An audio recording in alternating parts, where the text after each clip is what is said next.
I mean, if you're very, very wise and a little bit careful, you probably can. But if you're crafty cam like this one, maybe. Maybe you could, you know. We flew out, obviously, to the villa on the same flight. I spotted her on the plane. I was thinking, like, that's a bit of me. Hi, I'm Cam. Hi, I'm Emily from Too Hot to Handle Season 2. And this is Let's Talk with Boohoo Man. So, question number 1. Did Lana really see all? The thing is, like, she did. Essentially, everything you do in the villa is, you know, you're being listened to, you're being recorded. Like, you can't get away with doing anything, essentially. Nada. I mean, if you're very, very wise and a little bit careful, you probably can. But if you're crafty cam like this one, maybe. Maybe you could, you know, if you have real slow and no, steady movements, maybe you can. But yeah, in the spooning position, yeah, who knows? Yeah. And maybe just no movement at all, just feel what it's like. Stiff like a board. And just leave it in that position. Maybe you can do that, but I don't know. We wouldn't know. We wouldn't know that. But no, Lana does really see all. Like you become quite paranoid, don't you? You're like, you're on edge, like all the time. Even after the villa, when we came home, I was still a bit like... Yeah, like the first time we were actually like kissing and things, it was like, it was weird, wasn't it? Yeah, it was. You do, you become paranoid, like you're in prison, and like everything you're doing is wrong, so it's strange, yeah. Tell us something about the show that nobody would know. We would sing all the time. Yeah, like, we would. Everyone was just constantly singing. Yeah, so we had no... There was no radio, nothing. No music. Even was getting ready with all the girls, that we had nothing to get ready to. It was just literally my singing voice usually. Yeah, and then someone would sing a song for like, at the start of the day, and it would be stuck in our heads for like 3-4 days. What was Blueberry Fuego, that was one. That was like the theme song. I wanna be your boyfriend. Friend, I wanna be your boyfriend. That was one. There was like 5 songs that you can pick that we just had in our heads. Yeah, we just had on repeat. Again. No one knows this. This is exclusive right now. Right here, right now. Right here, right now. So we flew out obviously to the villa on the same flight because it was COVID. There was obviously restricted flights, and in all fairness, the producers and everyone did their best that we didn't see each other. But this one, as you all know, is not shy. She doesn't just sit in her seat. She's up and about, you know. Very loud. Very loud as well. So, I mean, everyone's going to see it. I spotted her on the plane. I was thinking, like, that's a bit of me. And I was thinking, she's probably not on the show. I was like, what are the odds? But I remember thinking in my head, I was like, there's a 50-50 chance here she could be. And I was like, if she's on the show, I was like, that's what I want. That's what I'm going after. So we had a call with our parents, our family in quarantine before we went into the villa. And I rang my dad and I was like, Dad, there's this girl on the plane. She might be in, she very much probably isn't going to be in there, but if she is, I was like, that's what I want, that's what I'm going after. How romantic is that? Walked into the villa and I was like, aeroplane girl, that is her, that's what I want, going after that. So technically our little romance started... On the plane? On the plane, yeah. Yeah, it's true. And obviously I saw him as well. He was literally 3 rows behind me, and I kept saying to my chaperone, like, he's all right, isn't he? And I remember she kept going, nah, he's not all that, he's not all that. Don't look at him. And I'd like wait till she fell asleep and like sneak to the toilet and have like a little peek over the seat. Yeah, it's quite cute actually. Yeah, it was cute, yeah. Who are you still close with from the show? So out of the girls, I speak to Larissa, Tabitha and Christina every single day. Literally every single day. You do, don't you? Yeah. You've got a nice little girls group chat, haven't you? Yeah. Yeah, I think with the boys, it's me, RVT, Robert, Pete and Nathan. We speak like the most. Again, we have a little boys group chat. I think we're going away together to Vegas in like a month's time. So that'll be fun. Yep, you know about this. I have told you about this several times. Boys trip away. I.e. why you did not get an invite. But yeah, we both have our own little groups, don't we? Yeah. Like your Nathan's bromance is like real. Yeah, like I genuinely feel like a third wheel most of the time. Yeah, I feel like it was played upon on the show, but not as much as it was. No, me and Nathan were like 2 little peas in a pod, like with each other all the time. Like I miss him a lot. Okay, next question. Right, if you could change one thing about your experience on Too Hot to Handle, what would it be? Not getting my own back on you. Legit. Well, we're okay now from that Don't touch me. So we're all good. I don't think I'd change anything, you know? I mean, maybe wouldn't have a wine on global TV, but... But then you wouldn't have been on Gogglebox. Well, I wouldn't be on Gogglebox then, so no, I don't regret it at all. There's nothing I would change about my experience. Everything I did was genuine and true to myself, and that's why I can watch it with ease and be like, okay, that was me at that time, and everything happens for a reason. You can watch me crying with ease. Not with ease, no. I like. That's what you just said. All that's happened for a reason. I think you'd agree on that. In a weird way. In a weird, twisted way, yeah. Yeah, we got there in the end. Look at us now, baby. Look at us now. If someone was about to go on tour to handle, what's the one piece of advice you would give them?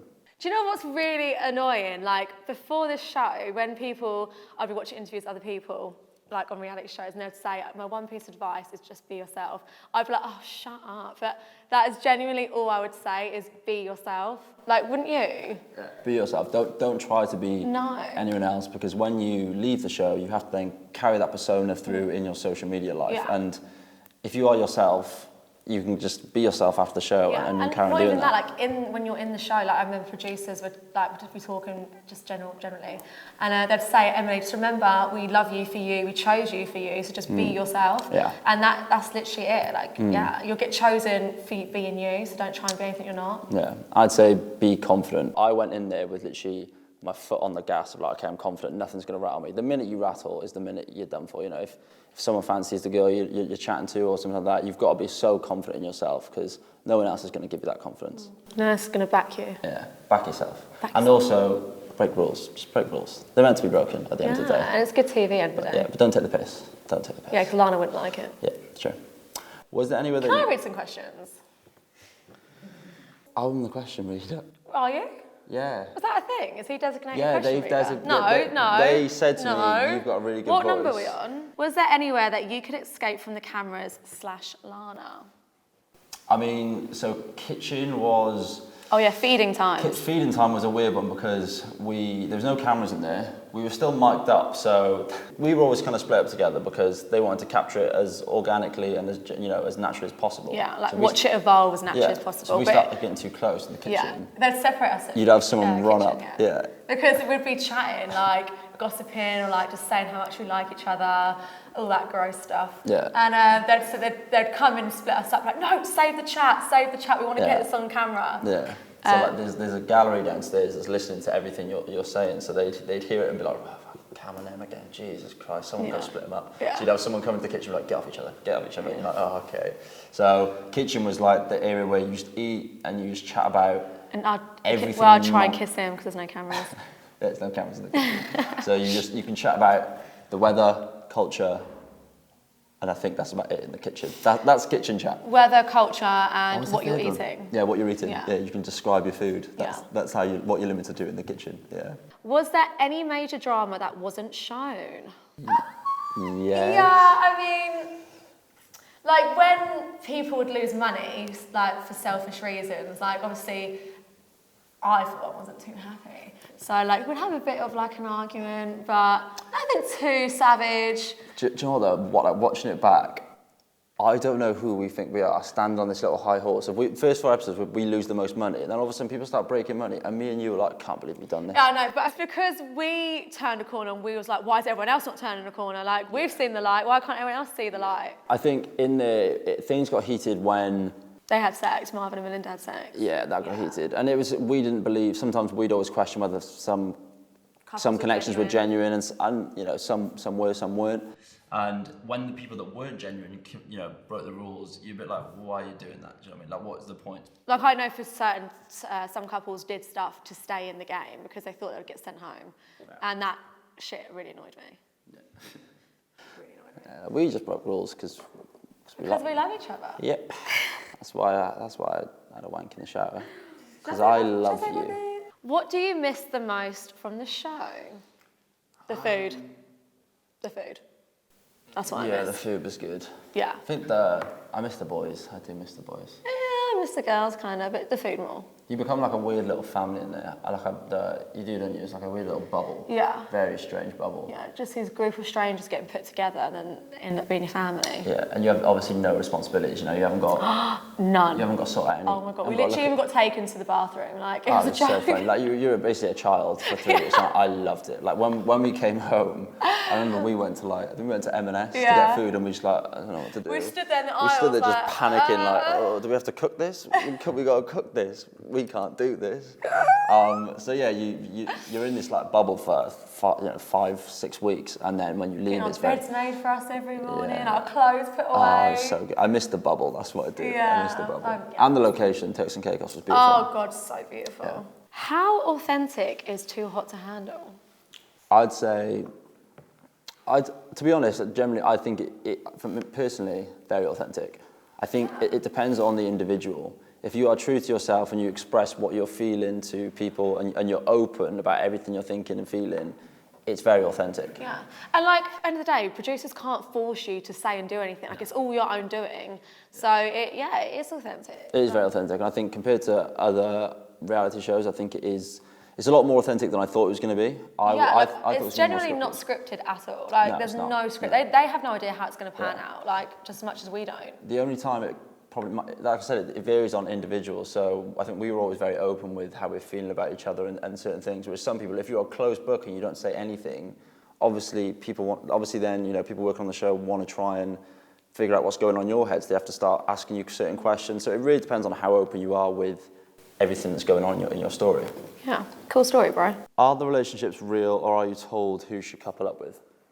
Oh my God, they're so real. So real. I remember producers at the beginning came up to us and was like, guys, you actually need to talk to other people. And we were like, no. Yeah, they're like, maybe get to know. Have you? Yeah, they're like, maybe get to know other people. We're like, nah, I think I'm all right. I'm okay actually. But they are real. They just let people kind of naturally come together. I don't know if producers knew how well we would have got on. I think that's something they probably couldn't have predicted. Because I remember in my auditions and stuff beforehand, I was like, I'm going to get with a foreign guy. I want someone to speak a sexy language to me. And then next thing you know, kid from South Wales. Yeah, straight down the M4. Did you guys actually have sex without getting caught? Does a tip count? Tip, just the tip. Like I said, slow and steady movements. Okay? Middle of the night, when Lana's half asleep. Slow and steady, just not even movements, just slow and steady. Do you know that scene of it in between us when we was having sex with that girl on top like that? But no, we didn't. No, next question. God. Why do you think Chase chose Marvin over you? They were just closer, weren't they? Yeah, I think, that final vote it did come down to, I think everyone tried to be as non-biased as they could, but a lot of it did come down to who you were closest to. Marvin and Chase have been close for the whole time, so at that point in time, I was probably at a disadvantage because some of the people I was closest to, like Pete, Robert, Christina, they'd all left. So, yeah, I think Chase chose Marvin.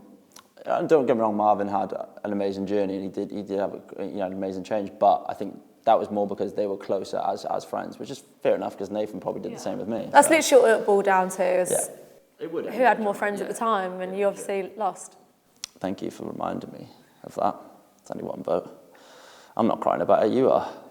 That was Let's Talk with Boohoo Man. I hope you enjoyed watching. Make sure you subscribe to Boohoo Man channel to see more content like this.